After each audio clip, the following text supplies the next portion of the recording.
हाँ भाई प्लीज। तो आज हम लोग शुरू कर रहे हैं पीरियडिक टेबल। पीरियडिक टेबल में सबसे पहले मैं आपको मेंडलीव्स के बारे में बताऊंगा।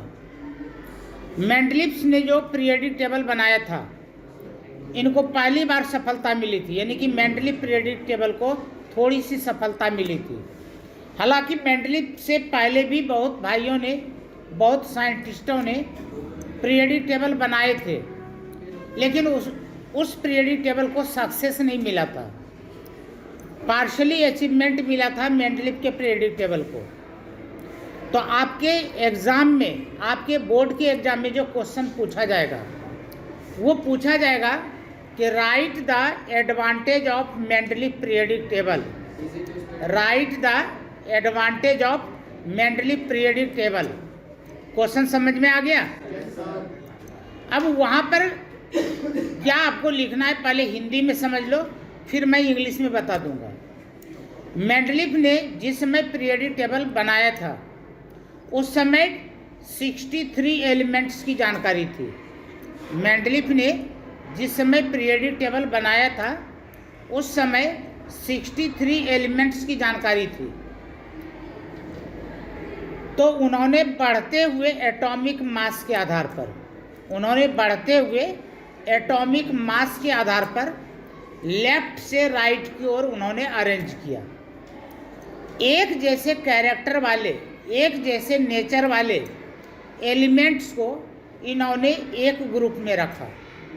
मेंडलीव के पीरियडिक टेबल में टोटल 8 वर्टिकल कॉलम्स थे और 6 हॉरिजॉन्टल रो थे। 8 वर्टिकल कॉलम्स थे और 6 हॉरिजॉन्टल रोज थे।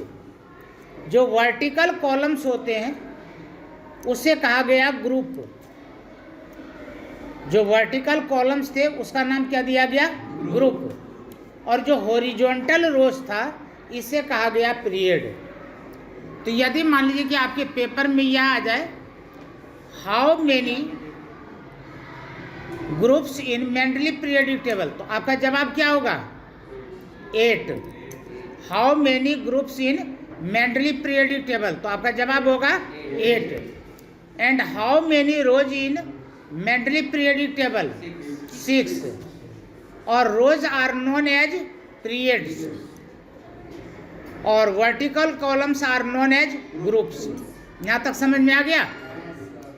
अब ग्रुप नंबर फर्स्ट से ग्रुप नंबर 7 तक को, ग्रुप नंबर फर्स्ट से ग्रुप नंबर 7 तक को इन्होंने प्रत्येक ग्रुप को 2-2 सब ग्रुप में बांटा।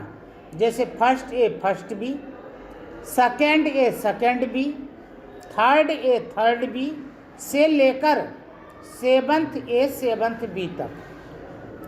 लेकिन 8वें ग्रुप को इन्होंने सब ग्रुप में डिवाइड नहीं किया। यहाँ तक समझ में आ गया? तो जितना मैंने आपको बताया उसको मैं एक बार रिपीट कर रहा हूँ।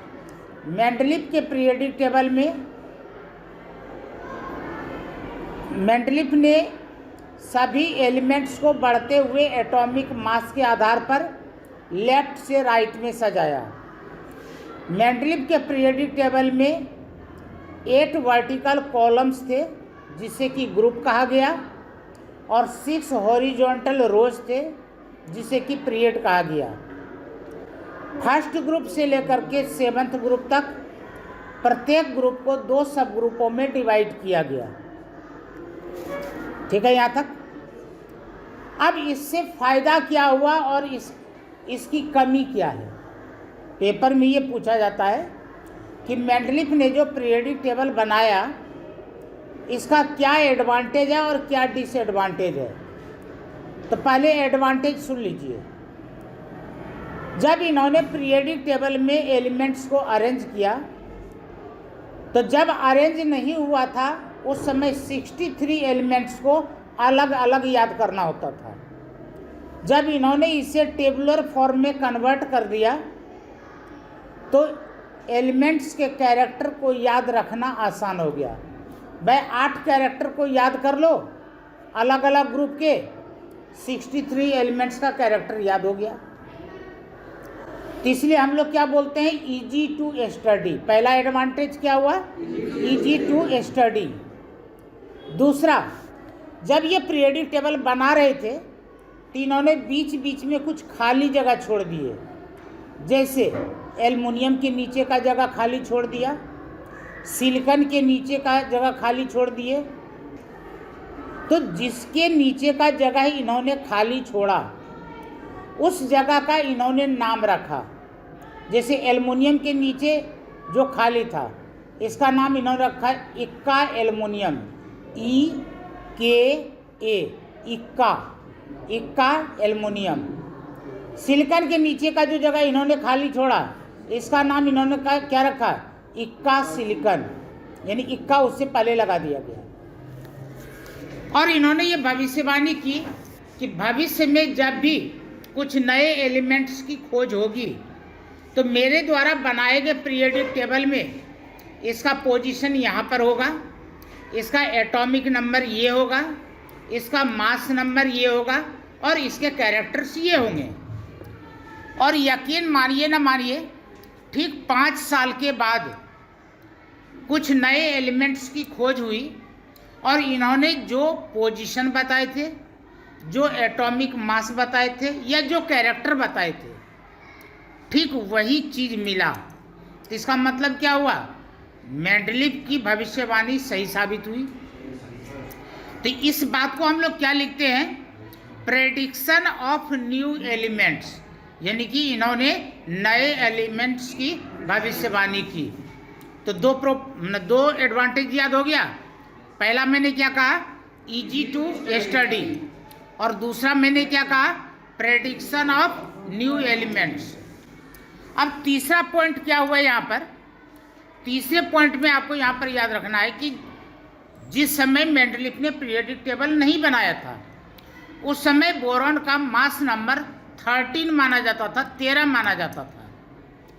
लेकिन जब ये पीरियोडिक टेबल में उसे अरेंज करने लगे तो बोरॉन का एडजस्टमेंट नहीं हो पा रहा था, यानी कि उसको प्रॉपर लोकेशन नहीं दिया जा रहा था। तो मेंडलीव ने देखा कि भाई इसका कैरेक्टर किससे मिलता है, और फिर उन्होंने उसे वहाँ पर रखा जिससे उसका कैरेक्टर मिलता था। और जैसे उस जगह पर रखा तो लगा कि भाई यदि हम इसको यहाँ पर रखते हैं तो इसका तो मास नंबर 9 बनेगा, ठीक है। तो इस तरीके से क्या हुआ, जो डाउटफुल मास नंबर था वो सही हो गया। तो तीसरा एडवांटेज हम लोग क्या लिखते हैं, correction in doubtful mass number, याद हो गया। अब यदि आपके पेपर में आ जाए right the advantage of Mendeleev periodic table, यदि पेपर में आ जाए right the advantage of Mendeleev periodic table, तो आपका वहाँ पर जवाब होगा नंबर 1 में इजी टू स्टडी, नंबर 2 में prediction of new elements, number 3 में correction in doubtful mass number. यहाँ तक किन्हीं को कोई डाउट। अब देखो, जिस चीज़ का एडवांटेज होता है उसका डिसएडवांटेज भी होता है। तो इसका डिसएडवांटेज क्या मिला, यानी कि डिसएडवांटेज का मतलब कि किन किन चीज़ों को ये एक्सप्लेन नहीं कर पाए, उसे कहा जाता है डिसएडवांटेज। तो सबसे पहला, हाइड्रोजन क्या है, नॉन मेटल है, और सोडियम पोटासियम ये सब क्या है, मेटल है।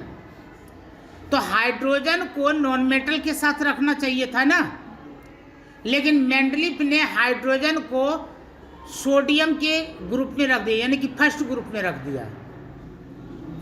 अब देखो, कॉपर है, ये क्या है, हार्ड मेटल है, और सोडियम क्या है, सॉफ्ट मेटल है।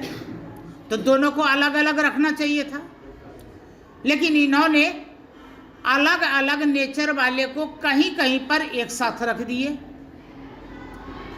तीसरी बात, जब एलिमेंट्स को इन्होंने बढ़ते हुए एटॉमिक मास के आधार पर सजाया कि भाई पहले कम वाले को रखेंगे, उसके बाद उससे ज़्यादा वाले को रखेंगे, उसके बाद उससे ज़्यादा वाले को रखेंगे, तो एक सिस्टम बन गया। लेकिन इन्होंने क्या किया, बीच बीच में कहीं कहीं पर पहले अधिक मास वाले को रख दिए और बाद में कम मास वाले को रखे, तो ये क्या कहलाएगा? लिमिटेशन ही तो कहलाएगा। और सबसे बड़ा लिमिटेशन, इन्होंने पहले ग्रुप से लेकर के 7वें ग्रुप तक को कितने सब ग्रुपों में बांटे थे? 2 सब ग्रुपों में। लेकिन 8वें ग्रुप को इन्होंने किसी ग्रुप सब ग्रुप में नहीं बांटे, उन्होंने बिना बांटे हुए 8वें ग्रुप में 3 एलिमेंट्स को रख दिए। तो टोटल उन्होंने 8वें ग्रुप में 3 जगह 3 एलिमेंट्स को रखे, तो 8वें ग्रुप में टोटल कितने हो गए? 9 एलिमेंट्स हो गए क्या? तो ये है मेंडलीव का डिसएडवांटेज।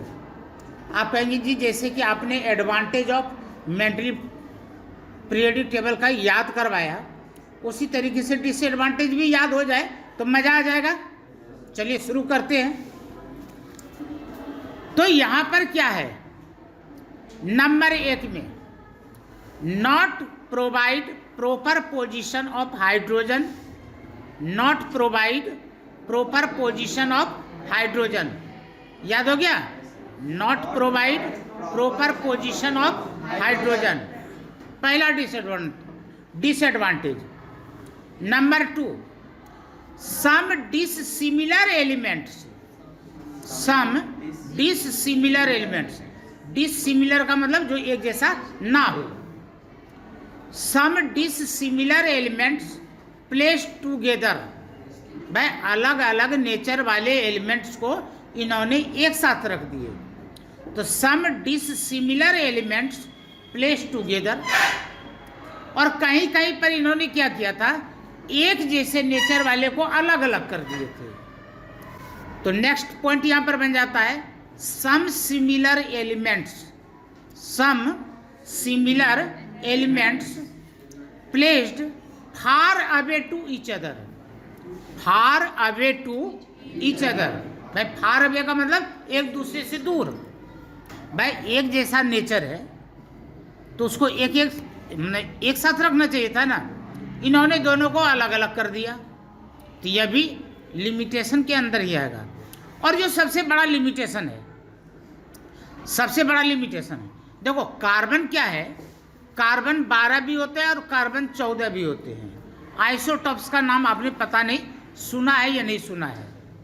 आइसोटॉप का मतलब होता है कि यदि किसी 2 एलिमेंट्स का एटॉमिक नंबर सेम हो और मास नंबर अलग अलग हो, तो ऐसे एलिमेंट को कहा जाता है आइसोटॉप्स। तो जो कार्बन होते हैं, एक कार्बन ऐसा होता है जिसका मास नंबर होता है 12 और एक कार्बन ऐसा होता है जिसका मास नंबर होता है 14 यानी कि 14, लेकिन दोनों का एटॉमिक नंबर होता है 6, तो ये दोनों कार्बन क्या कहलाएंगे? आइसोटॉप्स कहलाएंगे। जब इन्होंने एलिमेंट्स को बढ़ते हुए मास नंबर के आधार पर सजाया तो C12 को अलग रखना था और C14 को अलग रखना था, लेकिन इन्होंने क्या किया? दोनों को एक साथ रख दिए। तो इसका मतलब क्या हुआ? The position of isotopes is not provide in this periodic table. इस पीरियोडिक टेबल में आइसोटॉप को कोई जगह नहीं दिया गया। तो यहाँ तक याद हो गया क्या? तो यहाँ पर अपना कंप्लीट होता है मेंडलीव पीरियोडिक टेबल। ठीक है, अब हम लोग यहाँ पर जो बात करेंगे